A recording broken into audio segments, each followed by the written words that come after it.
नवरात्रि के तीसरे दिन चंद्र घंटा का ध्यान, मस्तक पर है अर्घ चंद्र मंद मंद मुस्कान। अपने शांत स्वभाव से सबका करती ध्यान, भवसागर में फंसा हूँ मैं, करो मेरा कल्याण। जय माता दी। ओम नमः शिवाय। बोलिए सच्चे दरबार की जय। जय हो जगत जननी माँ भवानी की। माता सभी पर खूब कृपा करें। माताओं बहनों, आज नवरात्रि का तीसरा दिन है और तीसरे दिन में माता दुर्गा जी की तीसरी शक्ति देवी चंद्र घंटा को पूजा जाता है। माताओं बहनों, आज के दिन देवी चंद्र घंटा का पूजन करके सभी भक्तजनों को माता की विशेष कथाओं को ज़रूर सुनना चाहिए। जो कोई भी माता की कथाओं को श्रद्धा भक्ति भाव से सुन लेता है और प्रसन्नचित्त होकर उनका ध्यान करता है, उस पर माता बड़ी ही प्रसन्न होती हैं और उसको सुख समृद्धि प्रदान करती हैं। आइए माताओं बहनों, हम कथा को सुनते हैं और माता की विशेष कृपा प्राप्त करते हैं।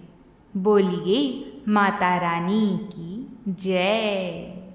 माताओं बहनों, एक समय की बात है, जिन दिनों भारत देश में अकबर का शासन था, उन्हीं दिनों की यह घटना है। एक गांव के निवासी माता का एक सेवक ध्यानु भगत 1000 यात्रियों सहित माता के दर्शन के लिए जा रहा था। इतना बड़ा दल देखकर बादशाह के सिपाहियों ने उन्हें वहीं रोक लिया और अकबर के दरबार में ले जाकर ध्यानु भगत को पेश किया। बादशाह ने पूछा, तुम इतने आदमियों को साथ लेकर कहाँ जा रहे हो? तब ध्यानु ने हाथ जोड़कर उत्तर दिया कि हम ज्वाला माई के दर्शन के लिए जा रहे हैं। मैं ज्वाला माई के दर्शन के लिए जा रहा हूँ। मेरे साथ जो लोग हैं वह भी माता के भक्त हैं और यात्रा पर जा रहे हैं। बादशाह अकबर ने यह सुनकर कहा, यह ज्वाला माई कौन है और वहाँ जाने से क्या होगा? तब ध्यानु भगत ने उत्तर दिया, हे महाराज, ज्वाला माई संसार की रचना और पालन करने वाली माता हैं। वे भक्तों की सच्चे हृदय से की गई प्रार्थनाएं स्वीकार करती हैं और उनकी सब मनोकामनाएं पूर्ण करती हैं। उनका प्रताप ऐसा है कि उनके स्थान पर बिना तेल और बत्ती के ज्योति जलती रहती है। हम लोग प्रति वर्ष उनके दर्शन करने जाते हैं। यह बात सुनकर अकबर बादशाह बोले, तुम्हारी ज्वाला माई इतनी ताकतवर है, इसका यकीन हमें किस तरह आए? आखिर तुम माता के भक्त हो, अगर कोई करिश्मा हमें दिखाओ तो हम भी मान लेंगे। ध्यानु भगत ने नम्रतापूर्वक उत्तर दिया, महाराज, मैं तो माता का एक तुच्छ सेवक हूँ, मैं भला कोई चमत्कार कैसे दिखा सकता हूँ? अकबर ने कहा, अगर तुम्हारी माता और तुम्हारी श्रद्धा सच्ची है तो देवी माता जरूर तुम्हारी इज्जत रखेंगी। अगर वह तुम जैसे भक्तों का ख्याल ना रखें तो फिर तुम्हारी भक्ति और श्रद्धा का क्या फ़ायदा? हम तुम्हारी भक्ति को परखने के लिए तुम्हारे घोड़े की गर्दन अलग किए देते हैं। तुम अपनी देवी से कहकर उसे दोबारा जिंदा करवा लेना।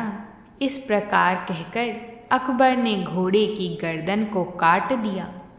ध्यानु भगत ने कोई उपाय न देखकर बादशाह से 1 माह की अवधि तक घोड़े के सिर और धड़ को सुरक्षित रखते हुए माता से प्रार्थना की। अकबर ने ध्यानु भगत की बात मान ली और उसे यात्रा करने की अनुमति मिल गई। बादशाह से विदा होकर ध्यानु भगत अपने साथियों सहित माता के दरबार में जा उपस्थित हुआ। स्नान पूजन आदि करने के उपरांत रात भर जागरण किया।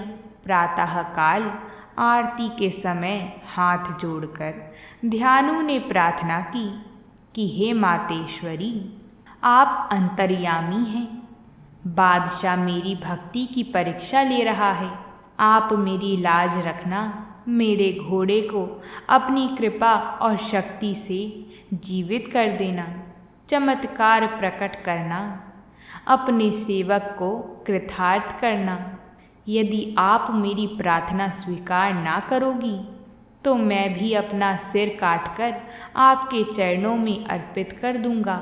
माताओं बहनों, यहाँ तक कथा को सुन लिया है तो कथा को एक लाइक ज़रूर कर दें।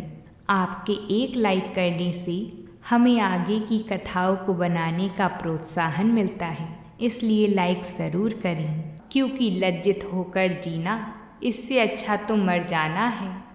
यह मेरी प्रतिज्ञा है। आप उत्तर दें। ध्यानु भगत ऐसा कहकर कुछ समय तक मौन रहा।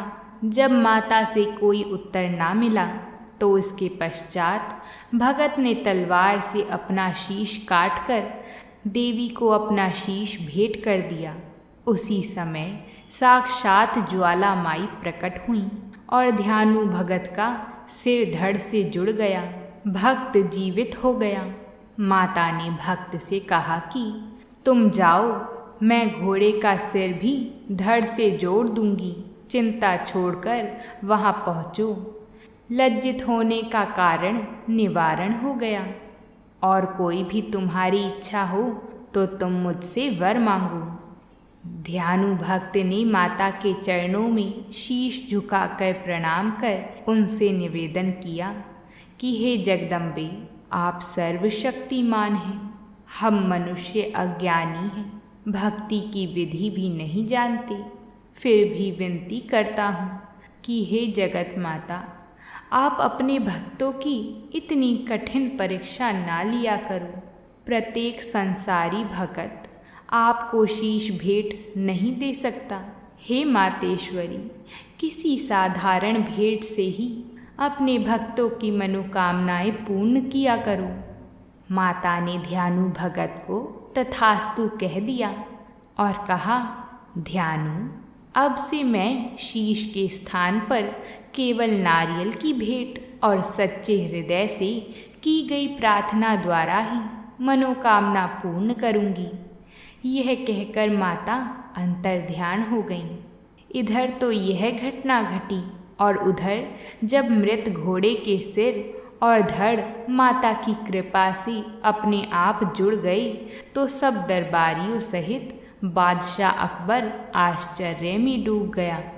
बादशाह ने कुछ सिपाहियों को ज्वाला माई के यहाँ भेजा।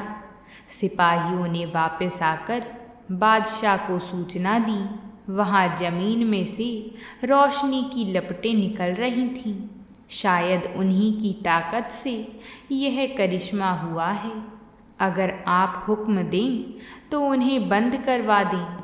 अकबर ने इस बात के लिए हामी भर दी। शाही सिपाहियों ने सबसे पहले माता की पवित्र ज्योति के ऊपर लोहे के मोटे मोटे तवे रखवा दिए, परंतु दिव्य ज्योति तवे फोड़कर ऊपर निकल आई। इसके बाद एक नहर का बहाव उस ओर मोड़ दिया गया, जिससे नहर का पानी निरंतर ज्योति के ऊपर गिरता रहे। फिर भी ज्योति का जलना बंद ना हुआ। शाही सिपाहियों ने बादशाह को सूचना दे दी कि ज्योति का जलना बंद नहीं हो सकता। हमारी सारी कोशिशें नाकाम हो गई हैं।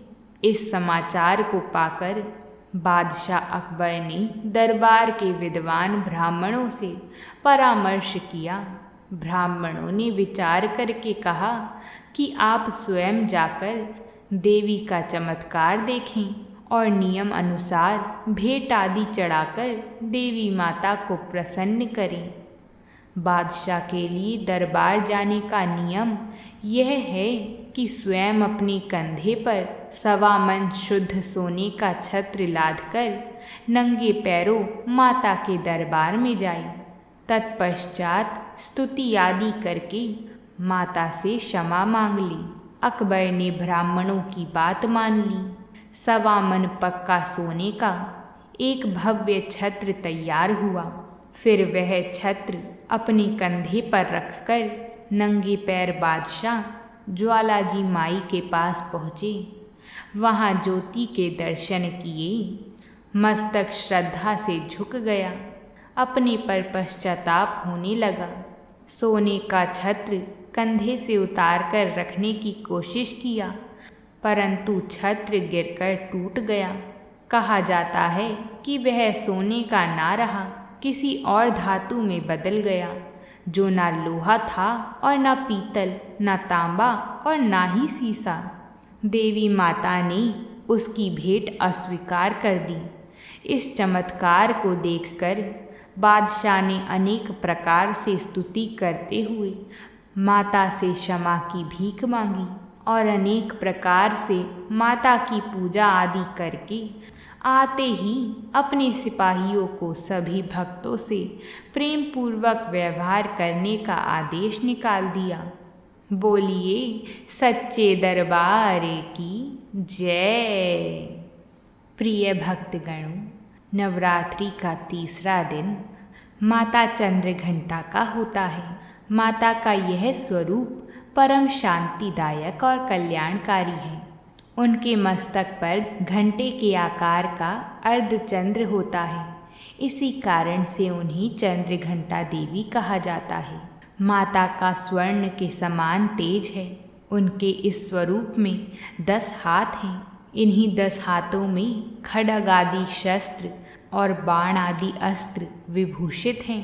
माता चंद्रघंटा का वाहन सिंह है। देवी चंद्रघंटा युद्ध के लिए तैयार दिखती हैं।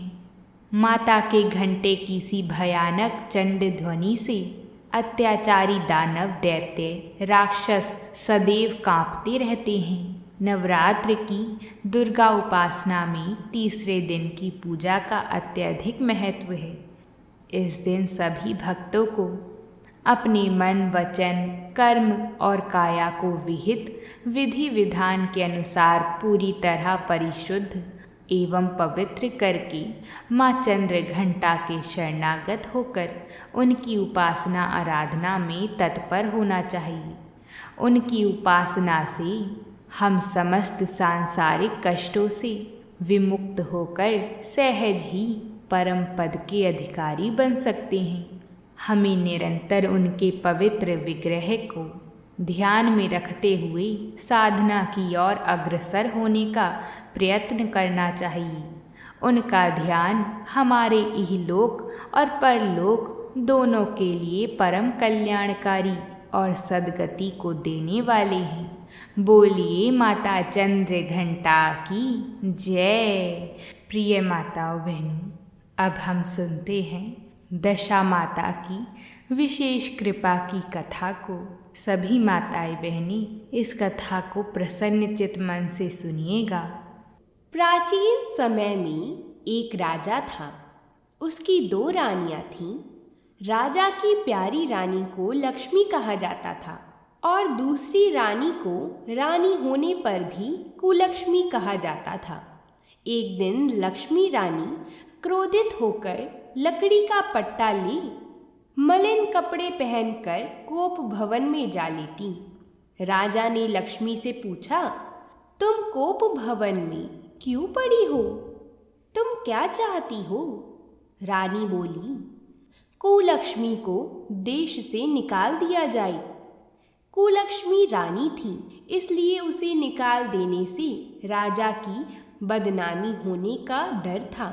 इसलिए रानी को पीहर छोड़कर आने की बात सोची गई। राजा ने पटरानी को एक रथ में सवार कराया और स्वयं घोड़े पर चढ़कर रथ के साथ चलने लगी। एक बीहड़ जंगल में पहुंचकर राजा ने रथ को रुकवाया। पालकी ढोने वाले को वहां से हट जाने को कहा गया। राजा रानी को उस जंगल में छोड़कर घोड़े पर सवार होकर अपने महल आ गया। कुलक्ष्मी को बाट जोहते सारी रात बीत गई। रानी को प्यास लगी। वह रथ से उतरकर पानी के तलाश में चल दी। रानी ने आसपास पानी खोजा, परंतु उसे कोई जलाशय नहीं दिखाई दिया। रानी ने एक सारस के जोड़े को एक तरफ जाते देखा। रानी कुलक्ष्मी सारस के जोड़े के पीछे चल दी। चलते चलते वह एक नदी के किनारे पहुंच गई। रानी ने शौच आदि से निवृत्त होकर उसी नदी में स्नान किया और जल पीकर अपनी प्यास बुझाई। उस समय कुछ अन्य स्त्रियां भी स्नान कर रही थीं। स्नान करने के बाद उन स्त्रियों ने दशा माता का डोरा लिया। उनके पास एक डोरा बच गया। उन्होंने रानी से डोरा लेने का अनुरोध किया। रानी डोरा लेकर अपने रथ में आकर बैठ गई। दशा माता ने रानी की परीक्षा लेने के लिए एक बुढ़िया का वेश धारण कर उसके रथ के पास आई। वह रानी से बोली कि बेटी, यहाँ बैठी क्या कर रही हो? रानी ने बुढ़िया से कहा, पहले तुम बताओ, तुम कौन हो? बुढ़िया ने उत्तर दिया, मैं तुम्हारी मौसी हूँ। तब रानी उसके गले लगकर रोने लगी। उसने अपनी विपदा भरी सारी कहानी बुढ़िया माई को बता दी। अंत में रानी ने बुढ़िया माई से कहा, अब मुझे केवल तुम्हारा ही सहारा है, मेरी रक्षा करो। दशा माता की कृपा से उसी जगह माया का शहर बस गया। रानी के भाई भाभी आदि सारा मायका वहाँ प्रकट हो गया। रानी ने अपने पीहर के साथ मिलकर 9 दिन दशा माता की कथा कहानियाँ सुनाई। 10वें दिन डोरे की पूजा होनी थी। उस दिन सवेरे उठकर दशा माता ने रानी से कहा, नदी में स्नान कर आओ, वहाँ तुमको स्वर्ण कलश मिलेगा, तुम उसे ले लेना और जो डोली तुम्हें लेने आई उसमें बैठ जाना। किसी से ये मत पूछना कि यह डोली किसकी है। रानी ने नदी में स्नान किया। वह स्नान करके बाहर निकल आई तो उसे 2 स्वर्ण के कलश नदी के किनारे रखे मिले। उन्हीं के पास रेशमी वस्त्र रखे थे। उन वस्त्रों को रानी ने पहन लिया। वह चलने को तैयार हुई तो उसे डोली आती दिखाई दी। वह डोली में बैठ गई और अपने घर पहुंच गई। घर पहुंचकर उसने माया के परिवार की सब महिलाओं सहित दशा माता के डोरे की पूजा की। सुहागिनों को भोजन कराया। इसके बाद उसने पारण किया। अब रानी अपने पीहर में आनंद पूर्वक सबके साथ मिलकर रहने लगी। इधर कुछ समय बाद राजा को रानी कुलक्ष्मी का ध्यान आया। राजा ने विचार किया कि जिस दिन से मैं रानी को जंगल में छोड़कर आया हूँ, तब से उनका कोई समाचार नहीं मिला। चलकर देखना चाहिए कि रानी कुलक्ष्मी का क्या हाल है। मंत्रियों ने राजा को समझाया कि अब रानी से मिलना आपके लिए ठीक नहीं होगा, परंतु राजा ने मंत्रियों की बात पर कोई ध्यान नहीं दिया। वह घोड़े पर सवार होकर उसी स्थान पर पहुंचा जहां पर रानी को छोड़ आया था। राजा को ये देखकर बड़ा आश्चर्य हुआ कि यह तो सघन वन था, परंतु अब यहाँ रमणीक बस्ती बसी हुई है। राजा ने लोगों से पूछा, यह कौन सी नगरी है? लोगों ने उसे बताया कि यह कुलक्ष्मी का नगर है। अब तो राजा के आश्चर्य का ठिकाना ना रहा। वह बार बार सोच रहा था कि क्या यह नगर मेरी पटरानी कुलक्ष्मी द्वारा बसाया नगर है। राजा ने कुलक्ष्मी के महल के पास जाकर सूचना भिजवाई कि उनसे अमुक देश के राजा मिलना चाहते हैं। रानी ने राजा को पहचान कर मिलने से मना कर दिया, परंतु मौसी ने उसे समझाया कि हिंदुओं में तो पति परमेश्वर माना जाता है। तुम्हें यही उचित है कि तुम यथाशक्ति उनका आदर सत्कार करो। मौसी के कहने पर रानी कुलक्ष्मी ने राजा को महल में बुलवाया। दोपहर को राजा को भोजन पर बुलाया गया। राजा के साथ नाई भी था। रानी राजा और नाई को भोजन कराने लगी। पहली बार रानी ने नाई की पत्तल पर भोजन परोसा तो नाई ने रानी के पैर पर एक छींटा लगाया। रानी इस भेद को नहीं समझ सकी कि नाई ने उसके पैर पर रायते का छींटा क्यों मारा। रानी दूसरी बार पोशाक बदलकर फिर आई। राजा मन में सोचने लगा कि यहाँ तो बहुत सी रानियाँ हैं, सबकी शक्ल एक जैसी है, मैं अपनी रानी को कैसे पहचानूंगा। राजा ने नाई से कहा, यहाँ तो कई रानियाँ हैं, मैं अपनी रानी को कैसे पहचानूं। नाई बड़ा चतुर था। वह बोला, रानी तो एक ही है, परंतु वह पोशाक बदल बदल कर हमारे सामने आ रही हैं।